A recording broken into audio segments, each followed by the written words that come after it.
What's up, guys? We're back. Um, After 7 long days of not posting, I'm finally back posting, and I want to start this video off by showing something that happened on X today, which I was kind of excited about. BTC Hardware Solutions had posted my video of the video I did with the seed signer and just explaining it to the community. For those of you that don't know, if you don't know, please go watch it. I'll post the link in this video description.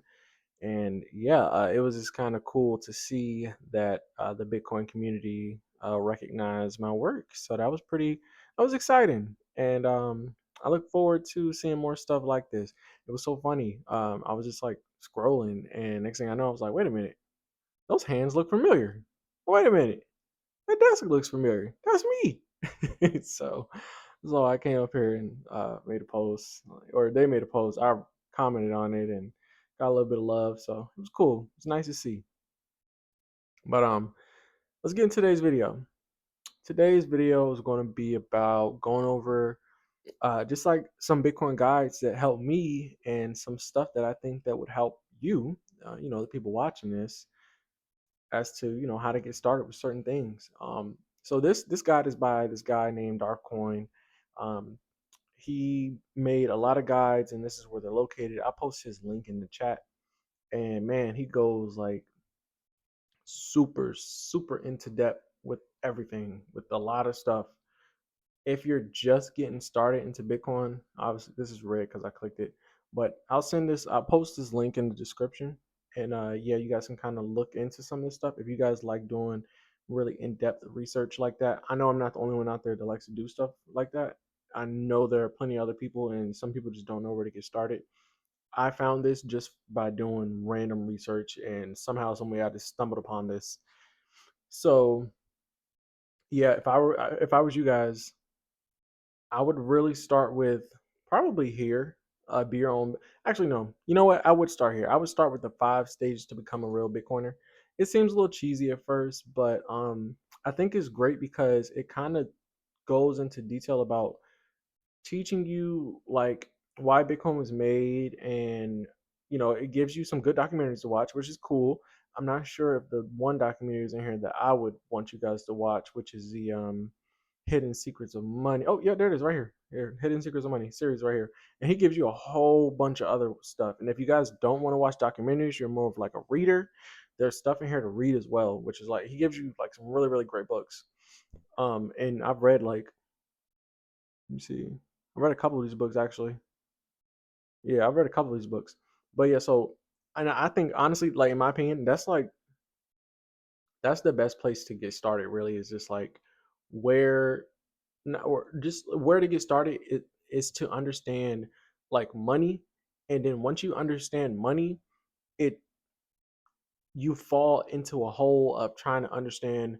Okay, I understand money now. Now I need to understand something to help me build my value, my wealth. I need something that's going to grow my purchasing power because I'm in the system that's the odds are against me. How do I win in the system basically? And then eventually you find Bitcoin. Like that's how it happened for me, and that's how it happens for I'm sure 99.9% of most people who put most of their value into Bitcoin. Right? So I think guides like this to set it up to where you understand money and Bitcoin first, and then you understand like how to use Bitcoin after that, right? So going in like he goes into detail like maybe a little bit too much detail into certain things, but it's never bad to nerd out or geek out about something that you're very interested in, right? So I think this is cool. He goes more into detail with you know what's important about like being your own bank, thinking like a bank and managing your Bitcoin, right? And you wouldn't think about that on like a fiat standard, because on a fiat standard all that stuff is kind of taken care of for you, right? Like you get paid, your money goes into a direct deposit into a bank, and then from there you spend your money or whatever, however you do it, and it settles in 8 months. Final settlement is in 8 months or whatever, however that goes, right?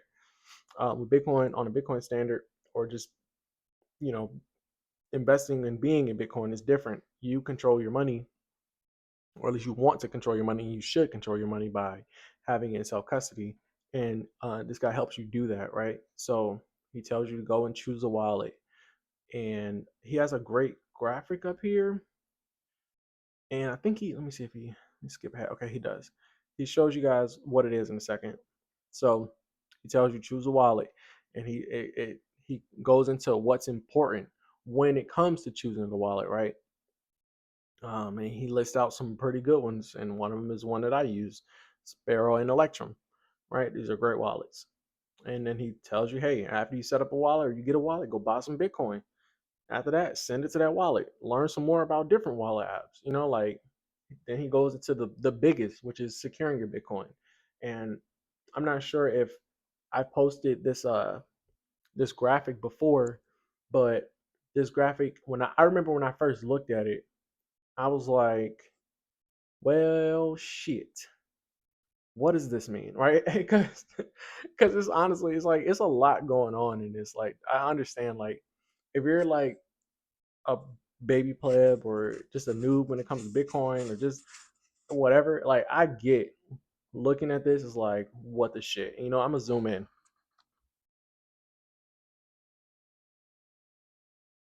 Okay, yeah, you guys should be able to see that.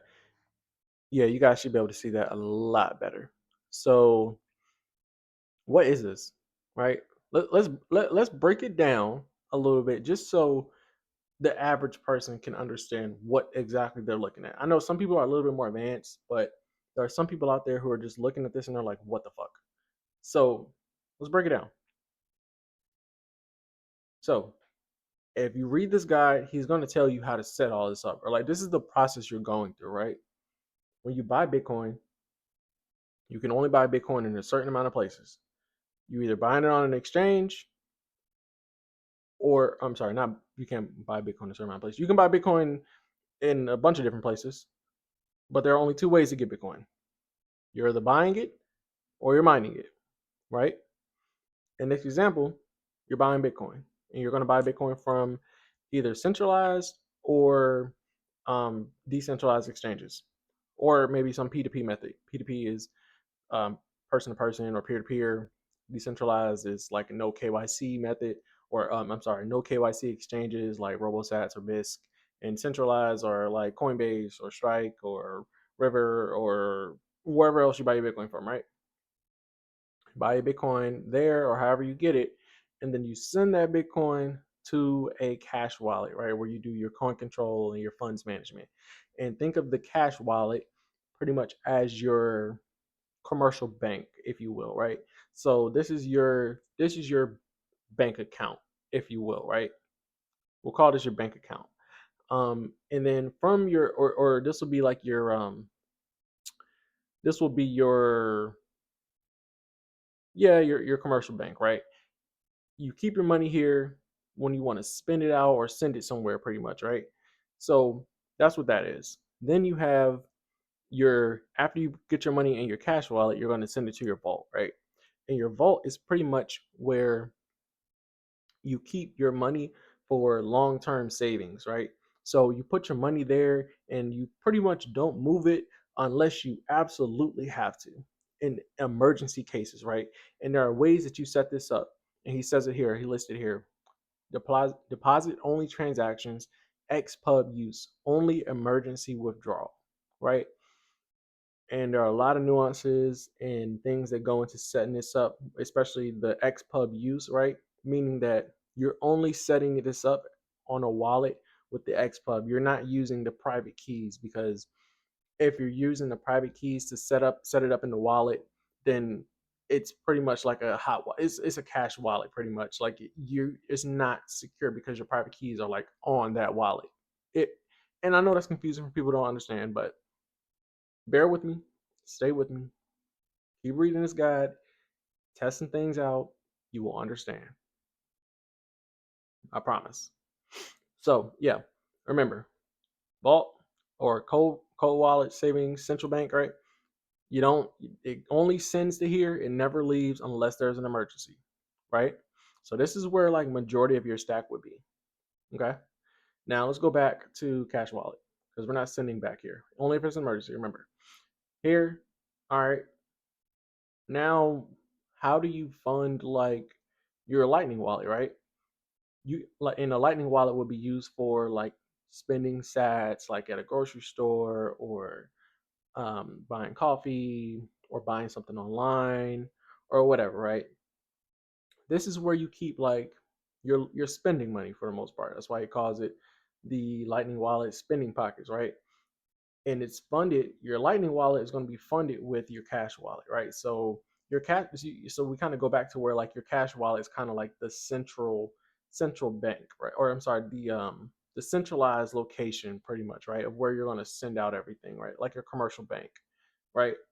So you fund that, and then you spend money or whatever, and you only keep a certain amount of money here and here, right? You only want to keep like maybe about like $1,000 here, or maybe $500, or in sat terms, we're talking about like maybe 1 million sats, maybe less, maybe more, whatever. You don't want to keep like 10 million sats in your Lightning wallet. It's like that's a little excessive, like I mean, as time goes on, 1 million sats might even seem crazy, but cash wallet, maybe you want to keep about 5 million sats, 2 million sats, 3 million sats, whatever. Nothing too crazy here.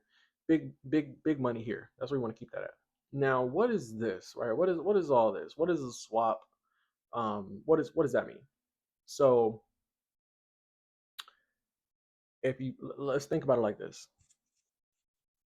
if you're gonna be sending money from your Lightning wallet to your cash wallet, right? It has to be done through a swap, right? Whether you're funding the wallet or whatever, right? It all has to be done through a swap. Um, and it's because you can't send Lightning to on-chain Bitcoin, and you can't send on-chain to Lightning, right? And it's just a swap. So all it is think of it as you are swapping two different. You're swapping the same. It's the same money, and it's all on the same overall network, but it's two different layers, right? So big on chain is layer one, Lightning is layer two. You're just going from layer two to layer one, or you're going from layer one to layer two. That's it. That's all it is. You can't, and if that's the easiest way to think about it. So let's go down. And this guy even kind of goes in detail with it. Level one, the vault. This is the most secured, like he says, right? This is where you would keep most of your Bitcoin for savings, barely move them, only when it's really needed, and it's on chain only, and you own the custody only. He says this is your central bank. It's secured with your cold wallets. It is not online, people. It is not online. So he gets into talking about details about having like a hardware wallet and Tails OS, all this other stuff. He gives details about like setting stuff up and all that good stuff. But read this, you'll see. Level two is the cash wallet. That's what we're talking about here, right? He's exactly. So he calls this your commercial bank, right? This is where most of your Bitcoin will be cashed, managed, coin control, coin join, and distributed, right? Coin control, coin join, other topics we'll get into, right? And he just says that this could be an on-chain wallet or Lightning wallet or Bitcoin Lightning nodes. It's important that you will not keep a large amount in these, and it's just temporary. This is your liquidity. If you guys don't know what liquidity means, you need to go look it up.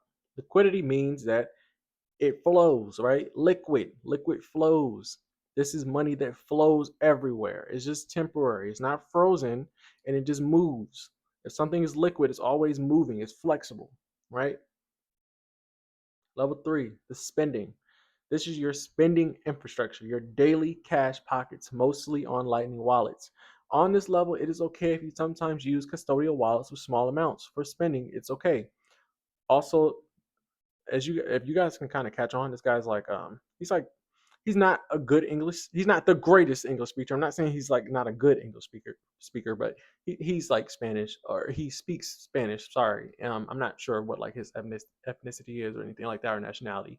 But if you're reading this, you can kind of see like some of the stuff in here. But I mean, still, it's very good. He translated very well. Um, and he just says also there's a good. It's good for receiving because you are not revealing to the sender the final destination. and he explains it in the guide. He has all these links as well when you click on this stuff. So once you click it, man, be careful because you sometimes might get confused and you might go down like another rabbit hole. But this is like, I mean, this is honestly great for getting started. Like, this is amazing for getting started. Like, he has all these stages, all these breakdowns of where to use Bitcoin, how you can pay bills with it, improve your skills, and running a node. Man, helping the Bitcoin community. It's just so much, and it's a lot. Like, there's a lot of good information in here, but honestly, I highly, highly recommend you start here and you just keep going, keep going. I know it's very generic to start like at the very first thing, but I mean, like honestly, that's what I would recommend because you're not gonna just the only way to jump in is just jump in from the beginning and just like see what you get out of it and take your time with it. I mean, like it's a lot of information to process, but once you get it, like you're gonna get it, and I mean, it'll be great. Like the journey starts now, and I wish all of you the best of luck. And if you have any questions, concerns, or comments, please hit me up, message me, comment on my YouTube, send me a DM on X or Instagram or wherever, TikTok. I mean, shoot, call me. No, I'm just kidding. Don't call me. But yeah, appreciate you guys. Please, if you appreciate my content and if you like what I do, like, comment, subscribe, please. I appreciate you guys. Sovereignty out.